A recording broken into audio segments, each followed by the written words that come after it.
ನಮಸ್ಕಾರ, ನಾನು ಲೀಲಾ ಮಣ್ಣಾಲ. ಈಗ ಮುದ್ದು ಮಕ್ಕಳಿಗಾಗಿ ಒಂದು ಪುಟ್ಟ ಕತೆ.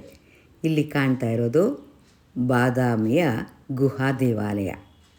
ಇಲ್ಲಿನ ಶಿಲ್ಪಕಲೆಯು 7ನೇ ಶತಮಾನದಲ್ಲಿ ಈ ಪ್ರದೇಶವನ್ನು ಆಳಿದ ಬಾದಾಮಿ ಚಾಲುಕ್ಯರ ಅದ್ಭುತ ಕಲಾ ನೈಪುಣ್ಯಕ್ಕೆ ಸಾಕ್ಷಿಯಾಗಿದೆ.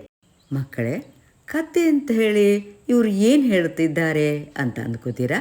ನೋಡಿ, ಇಲ್ಲಿರುವ ಒಂದು ಶಿಲ್ಪವನ್ನು ಗಮನವಿಟ್ಟು ನೋಡಿ. ಈ ಶಿಲ್ಪಕಲೆಯ ಹಿಂದೆ ಒಂದು ಕಥೆ ಇದೆ, ಅದನ್ನು ನಾನು ನಿಮಗೆ ಹೇಳ್ತೇನೆ. ಈಗ ಆಗ್ಬೋದಲ್ಲ? ಈ ಭೂಮಿಯ ಮೇಲೆ ಯಾವಾಗೆಲ್ಲ ಅಧರ್ಮ ಉಂಟಾಗುವುದೋ ಆಗ ಧರ್ಮ ಸ್ಥಾಪನೆಗಾಗಿ ವಿಷ್ಣು ಭಗವಾನ್ ಅವತಾರವೆತ್ತಿ ಬರುವನು ಎಂಬ ಒಂದು ನಂಬಿಕೆ ಇದೆ. ಹಾಗೆಯೇ ವಿಷ್ಣುವಿನ 3ನೇ ಅವತಾರವೇ ವರಾಹಾವತಾರ. ವರಾಹಾವತಾರದಲ್ಲಿ ವಿಷ್ಣುವು ಭೂಮಿಯನ್ನು ರಕ್ಷಿಸುವನು. ಆ ಕತೆ ಇಲ್ಲಿನದು. ಅನೇಕ ಸಹಸ್ರ ವರ್ಷಗಳ ಹಿಂದೆ ಭೂಮಿಯಲ್ಲಿ ಜನಿಸಿದ ಹಿರಣ್ಯಾಕ್ಷನೆಂಬ ರಾಕ್ಷಸನು ಬ್ರಹ್ಮನ ಕುರಿತು ತಪಸ್ಸು ಮಾಡಿ ವರವನ್ನು ಪಡೆಯುವನು.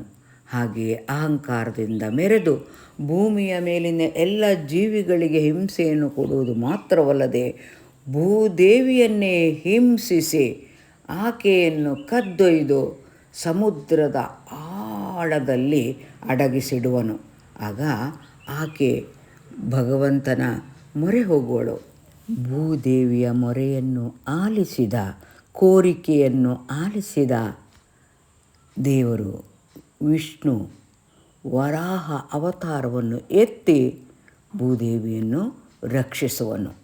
ಹಿರಣ್ಯಾಕ್ಷನೊತ್ತಿಗೆ ಕಾದಾಡಿ ಅವನನ್ನು ಕೊಂದು ಭೂಮಿಯನ್ನು ಸಮುದ್ರದ ಆಳದಿಂದ ಮೇಲಕ್ಕೆ ಎತ್ತಿ ತರುವನು.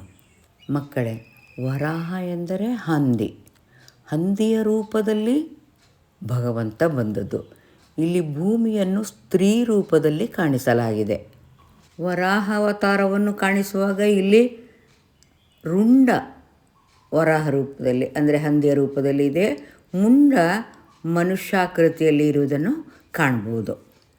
ನಾವು ಭೂಮಿಯ ವಿಷಯಕ್ಕೆ ಬಂದಾಗ ನಮ್ಮ ಭೂಮಿ ಸುಮಾರು 510 ಮಿಲಿಯನ್ ಚದರ ಕಿಲೋಮೀಟರ್ ಇದೆ ಅಂತೆ ವಿಸ್ತೀರ್ಣದಲ್ಲಿ.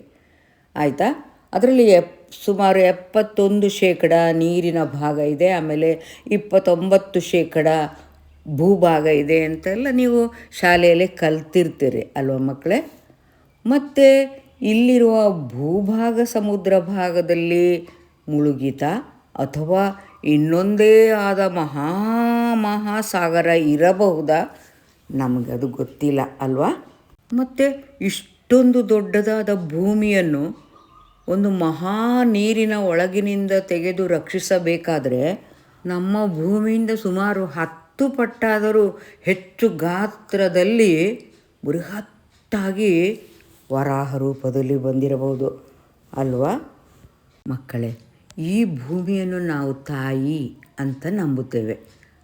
ಅಂಥ ಮಹಾನ್ ತಾಯಿಯನ್ನು ನಾವು ಕಲುಷಿತಗೊಳಿಸಬಾರದು ಅಲ್ವಾ? ಭೂಮಿಗೆ ತೊಂದರೆ ಯಾವತ್ತೂ ಕೊಡಬಾರ್ದು. ತೊಂದರೆ ಕೊಟ್ಟರೆ ಅಲ್ಲಿ ಭಗವಂತ ಇದ್ದೇ ಇದ್ದಾನೆ ರಕ್ಷಣೆಗೆ, ಹೌದಲ್ವಾ? ಈಗ ನಾನು ನಿಮಗೆ ಹೇಳಿದ ಕಥೆಯಲ್ಲಿ ದೇವರು ವರಾಹ ಅವತಾರದಲ್ಲಿ ಬಂದದ್ದು. ಇದು ದೇವರ ಒಂದು ಅವತಾರ ಆಯಿತು. ಹಾಗಾದರೆ ದಶಾವತಾರದಲ್ಲಿ ಇನ್ನೂ 9 ಅವತಾರಗಳು ಯಾವುವು?